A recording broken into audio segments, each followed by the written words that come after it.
Shalom, apa kabarnya saudaraku sekalian? Kiranya kasih Tuhan Yesus menyertai kita. Sebelum kita menyambut sapaan firman Tuhan, mari kita saat teduh sejenak.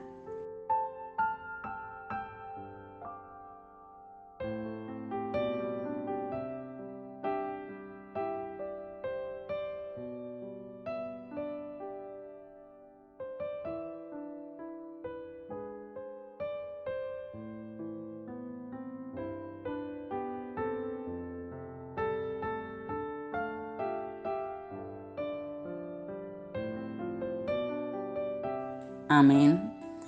Sapaan firman Tuhan untuk kita hari ini tertulis dalam kitab Lukas pasal 4 ayat 14 sampai 21. Firman Tuhan pada minggu ini merupakan kelanjutan dari kisah pencobaan di padang gurun, di mana Yesus berpuasa selama 40 hari tanpa makan dan minum.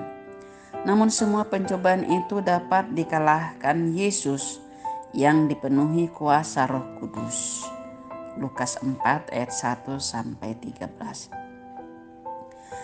Setelah kisah tersebut, Yesus kembali ke Galilea dan Nazaret yang merupakan bagian dari penyampaian firman Tuhan pada minggu ini. Dalam kuasa Roh, Yesus kembali ke Galilea. Tersiarlah kabar tentang Dia di seluruh daerah itu.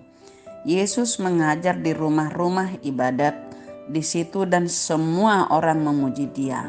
Lukas 14 ayat 4. Yesus melanjutkan perjalanannya ke Nazaret, tempat Ia dibesarkan. Orang-orang di Nazaret pun telah mendengar pekerjaan Yesus yang memperlihatkan banyak kuasa dan mukjizat di Galilea. Sehingga ketika Yesus masuk ke rumah ibadat, Ia disambut dan diberikan kitab Nabi Yesaya untuk dibaca.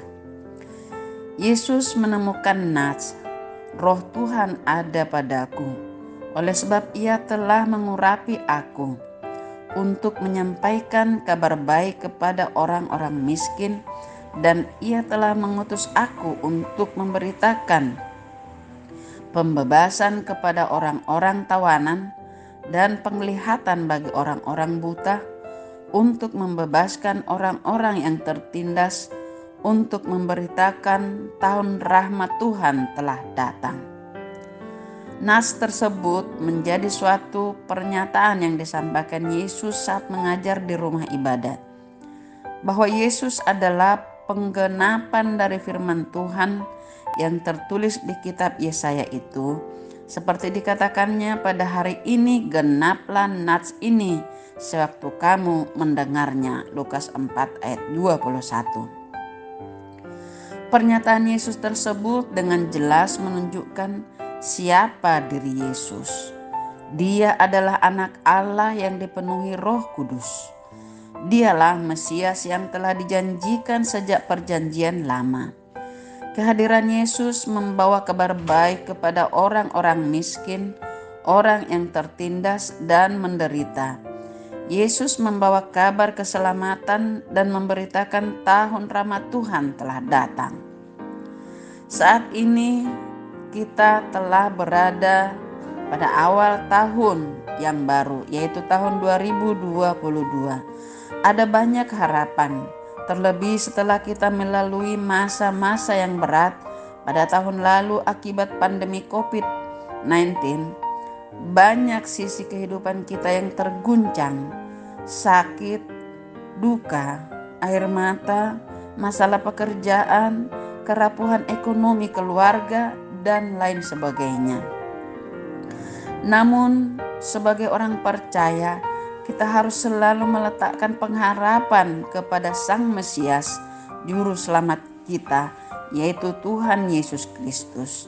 Sehingga dalam mengawali tahun yang baru ini, kehidupan kita dan keluarga kita senantiasa dalam perlindungan kuasa Tuhan. Sebagaimana kerinduan orang-orang menantikan penggenapan janji Allah dalam firman-Nya, Demikian jugalah harapan kita sebagai orang percaya bahwa Yesus adalah penggenapan firman Tuhan dan Dia ada bersama kita. Tetaplah kokoh iman di tahun yang baru ini, karena Tuhan yang pegang tangan kita.